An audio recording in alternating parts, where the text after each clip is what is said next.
All right, David, what have you been playing recently? It's been a while since we've done one of these. So very true. But it's mostly just been kind of the typical stuff, keeping up to date with the Fire Emblem Heroes on the mobile things, and this couple things on the Switch with the funness and the mess making and the other stuffs. Mostly, though, it's been a case of I've come into a bit of money for things, and went ahead and purchased some new games. Mostly on the Xbox 360, surprisingly enough. Yeah, you said you bought the first 2 Tomb Raiders and something else? Yes, I got those guys because they were on sale, and I haven't had the chance to explore much into the new Tomb Raider stuff. Of course, I haven't really explored much into the old Tomb Raider, but... Don't play the old ones. Man. Why not? Because they control like poo. Well, it's also their PlayStation moved on to PC sort of game, so... bit of old controls and whatnot to work with. But the other game that was supposedly mentioned was DuckTales Remastered.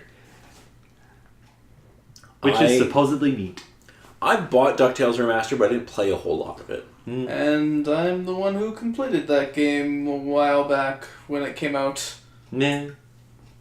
It's a fun, good time. Yeah. Yeah, I probably should go back and play some more of it. Yeah, sure.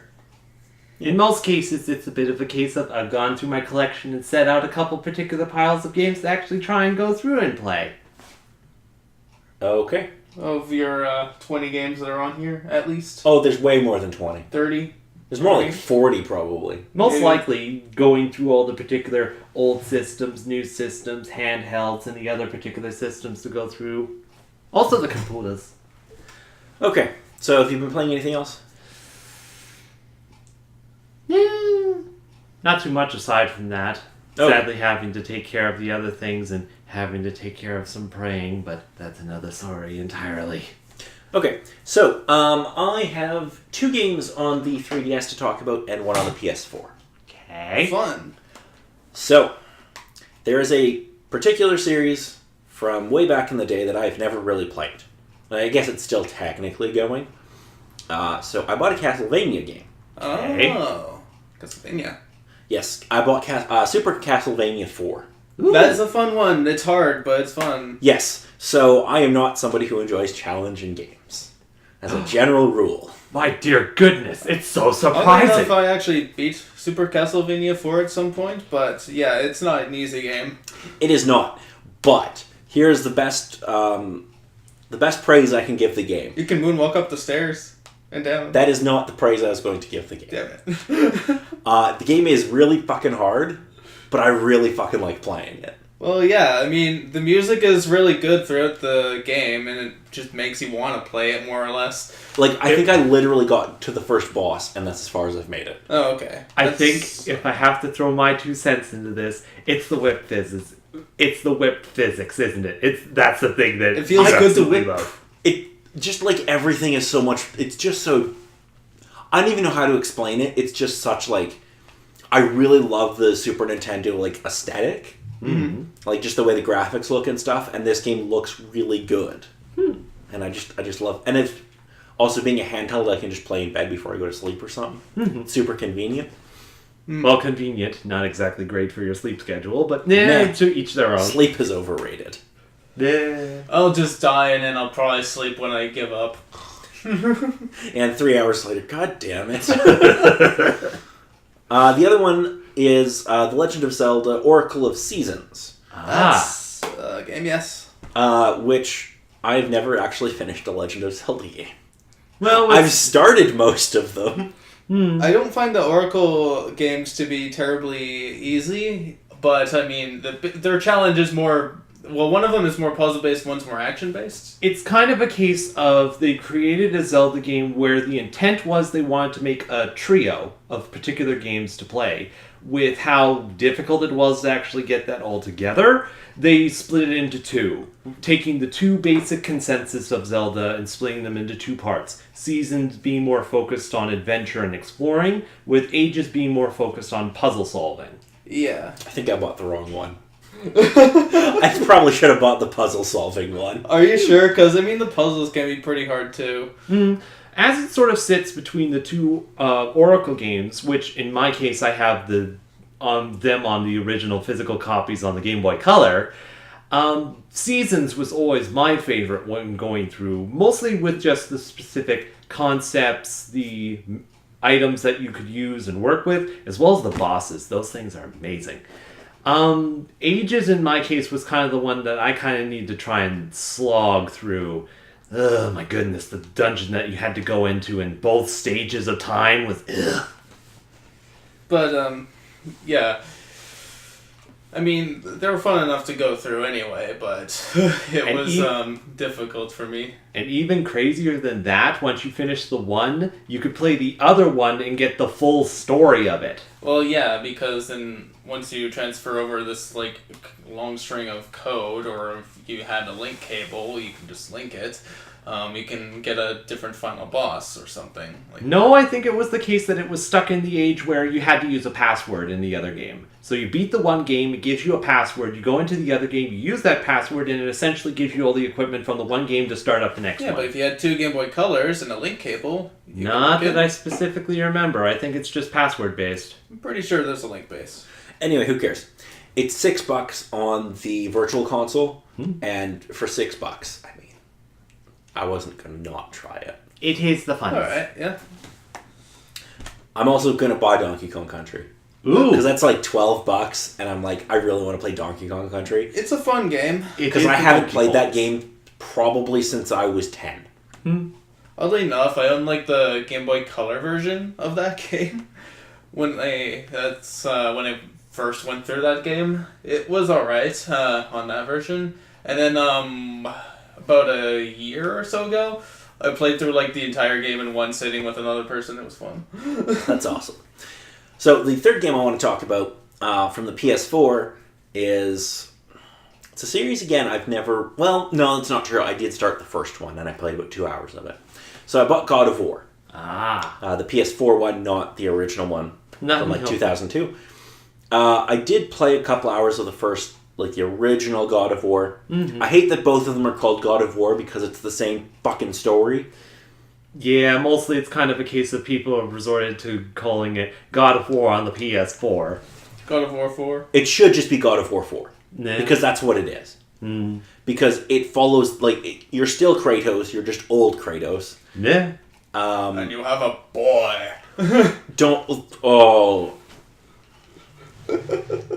Paula's not a fan of the boy. No, it gives me stress. I questioned in what way. It gives me so much, because like there are times where you like run ahead and I don't know what's there and I'm like, no, don't, you idiot. Boy, get back here. Don't you activate a cutscene before I'm ready. Well, no, also just because like random things will like demons will pop up out of the earth and I'll be like, what the fuck? Get back here, boy.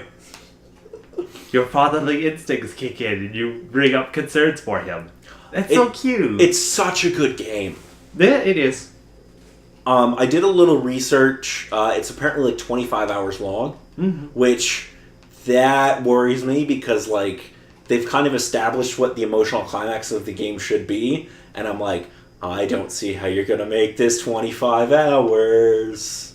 Well, it does kind of resort to kind of cases of, oh, you want to get to this particular place? This isn't that particular place. Oh, god damn it. Yeah, but it is a lot of fun. The combat's quite fun, even though it's very simple. It's basically like mash a couple of buttons. It is that to a certain extent, with me being essentially in the same boat as you, where in my case I've completed the first God of War, worked on a couple of the other ones, and started up with this one. There's a bit of additional stuff that you sort of need to work with. It's more so simply a case of once you understand all the basics, you can pretty much go ahead, instead of the case of God of War, it's like, you have these weapons, go nuts. It's like, oh, okay. Yeah, there's definitely more to the combat than there was in the first one. That, and you can build upon it with all the particular skill trees. And I hate the skill trees. Yeah, it's understandable. So, here's why I dislike the skill trees. And I don't know if this is the case with God of War, but it is with a lot of games. You don't like micromanaging your playstyle?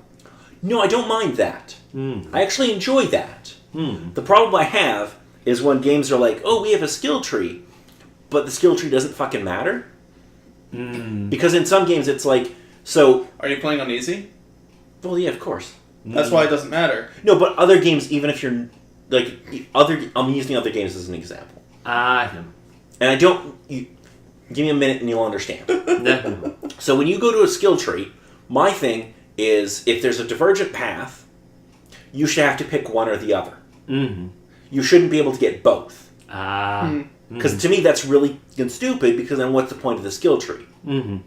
There's literally no point if it allows you to get all of the skills. Mm-hmm. It's one of the particular things that some specific developers don't really understand in some cases, where the joy of going through that sort of exploration of how this tree works gives you an idea, and then going back to the game, you have that thought of, oh, there's this other route, how does that go? Yeah, I guess it's you choose how you grow as you progress, maybe.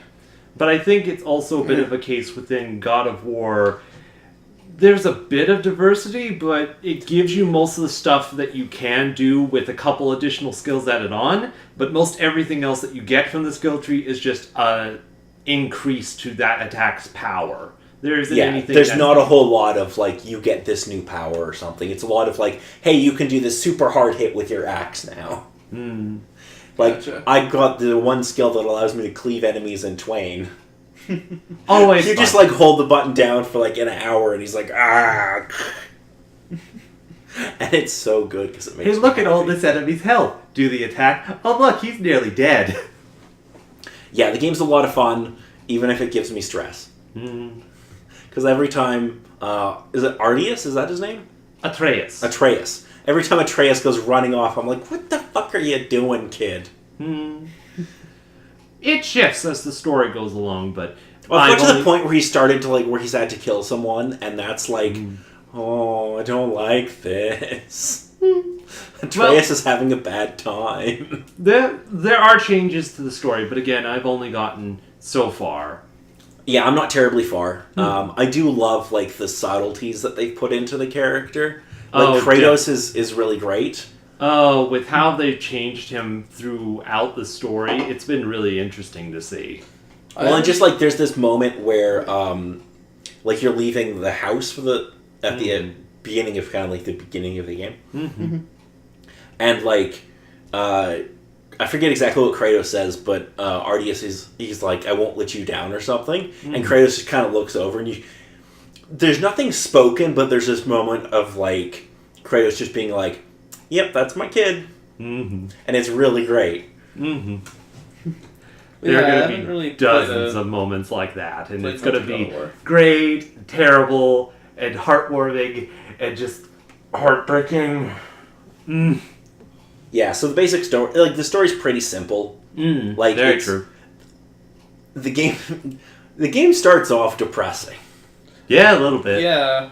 Because it starts off with you literally chopping down a tree, Yes.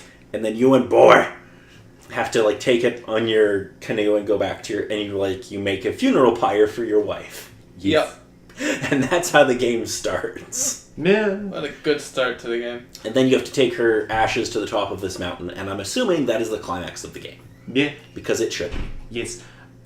It's actually an interesting comparison in comparison to the other God of War games, with you having to go onto a ship that's being attacked by horrible monsters, you going on a giant rampage through a city trying to defeat a god, and then most likely being inside of Olympus trying to kill Zeus and all the other gods because of other particular things. The difference that I see, though, is in God of War, it was like he was all about vengeance. Yeah. Whereas in this one, he's just like, I just don't want to be fucking bothered. Because, like, well, he's older and he's like, I don't fucking deal with this shit anymore. Well, also with the case of God of War 3, with how that one ended. Still need to play through them. They're fine, but you could easily skip it and play this. Yeah. I mean, yeah, I guess, but... There's story if you want to go find it, but aside from the fact that Kratos has a whole lot of stuff on him, and he's just really angry all the time. I mean, that's probably why they called the newer God of War just God of War, because they want to appease newer audiences. Well, and also, the series hasn't been around for really the PS3 generation. And, like, the first 3 games were pretty, like, story-bound. I would say. Supposedly, once it kind of got to the end of the third one, it's pretty much essentially the end of the story. You could cut it from there and be like, that's what this is. Yeah, basically. Although, I mean, they could have just... I don't know. Yeah, but it is a lot of fun, and I recommend people get it. Because it's on sale right now, I think it still might be. Because I paid like $24 for the game, which is a great price. So, Justin, what have you been up to? A hell of a lot, apparently. You bought a Vive, didn't you? I actually didn't buy a Vive. I bought an Oculus. You bought an Oculus Rift. Okay. But, I'll quickly talk about Smash Brothers first.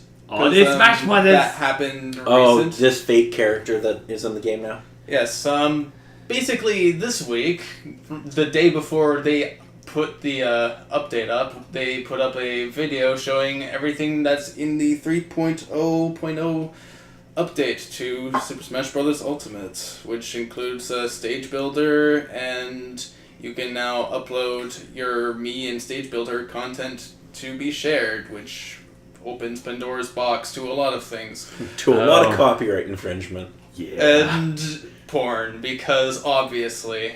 Yeah. Even though you can report them, but whatever. Yeah. And obviously the first challenge character came out, Joker. From Persona 5. And Not a real character, not a real game. And the stage, Mementos. And I love it. It's good. It definitely looks neat. I need to work on getting all that particular stuff onto the Smash Brothers and whatnots. I do love pulling off Joker's final smash, because it's just basically the all-out attack. Aw, yeah.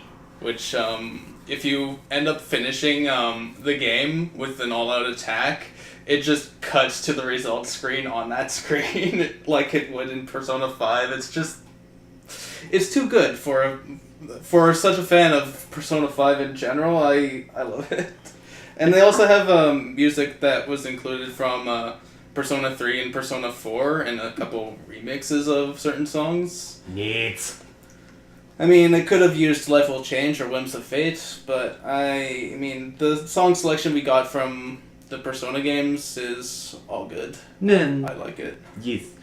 I think it's also a case, if I remember hearing right, that Sakurai got inspiration from Persona 5 about showing like the UI menu and whatnot in the Smash Brothers game. Pretty much, yeah. I mean, it makes sense. I can definitely see it. And when you see the results screen with Joker, I mean, it almost looks like you're just seeing, like, Joker just beat just a random encounter or something. Anywho. Yeah, I bought an Oculus Rift, like, a week ago. And, I had to completely reorganize my entire room in a day when I decided to buy it. Yeah, and that was a fun step. Because my room, before I rearranged everything, did not have any room to be able to play in VR. I had like a space of like 2 feet by 3. I don't really know. It was small. There would have been a lot of things knocked off the shelves. Yeah, I might be punching walls. Well, I mean, I can still touch the wall when I'm playing in VR right now, but I mean, I know my boundaries and I can easily move my arms around without hitting a wall if I... So what have you been playing? So, what I got to play some Beat Saber. Okay. So, that game where it's a rhythm game where you're basically slashing blocks with your lightsabers. And but not lightsabers because copyright. Well, yeah, I mean, whatever. There's a blue and a red one, and you kind of have to hit the blue blocks with the blue one and red one with the red one, and it kind of goes with the music. There's for the PC version you can get mods to add custom songs, and one of them I decided to try was Thriller. And that's you basically do the Thriller dance when you're playing that. And that's awesome. It's an actual workout. It's basically a workout is what I'd call this game. I also went through Batman Arkham VR. Okay. I would say my graphics card couldn't handle some of this because like I experienced some slowdown on this game in general. And you have what, a 1050? Yeah, I only have a 1050 Ti. Okay. I I want to upgrade at some point, but I'll probably want to upgrade my entire PC when I do that. Yep. But the whole game can be pretty much experienced in an hour. Yeah, it's quite short. It That is a makes sense. very short game, and the $30 price tag on this isn't. I would say it's a bit high for this game. But you get to be the Batman, so I mean that's cool. I mean, when you're near the end of the game, you're placed in front of a mirror. You can look at yourself and you're Batman. You can just dance. That's awesome. But yeah, there's some other like minigame activities that you can do, like throw your batarang at targets and other small things here and there. There's like Riddler things hidden throughout if you play it again. Oh, like those puzzle things that were in the... Yeah, Yeah. little collectibles and whatnot. It's okay, I would say. And I decided to play a bit more of VR Chat in VR. Because this game is going to be important for a project I'm working on. Which basically was creating a 3D model avatar so that I could basically use it in this setting. So with this, I could basically, for the most part, because I can move my avatar almost like I can a person, but I don't have full body tracking, it's okay, I don't need it right now. It's basically like a cheap mocap. Which, I mean, if I'm able to record within this game, I could use this as, like, I could use this avatar and animate it without much effort because I'm controlling an avatar. That's kind of, like, what my project I'm working on is based around, and there's ideas based on that I want to do with it. Okay. Neat. Yeah, so... basically, that was the main reason why I got the VR headset and decided to get it immediately, because this came to mind within, like, 2 weeks ago. Right on. Anything else you've been playing? Not really. That was pretty much everything. I tried to, I don't know. I tried a few other things, but I'm still working on them. Okay. That sounds good. Alrighty. So,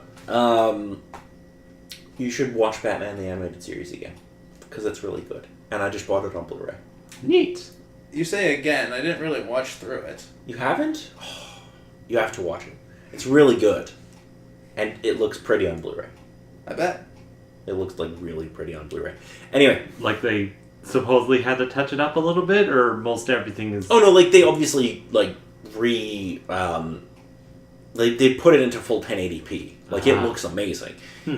Also, did you see the leak about, or not leak, but the interview about the PS5?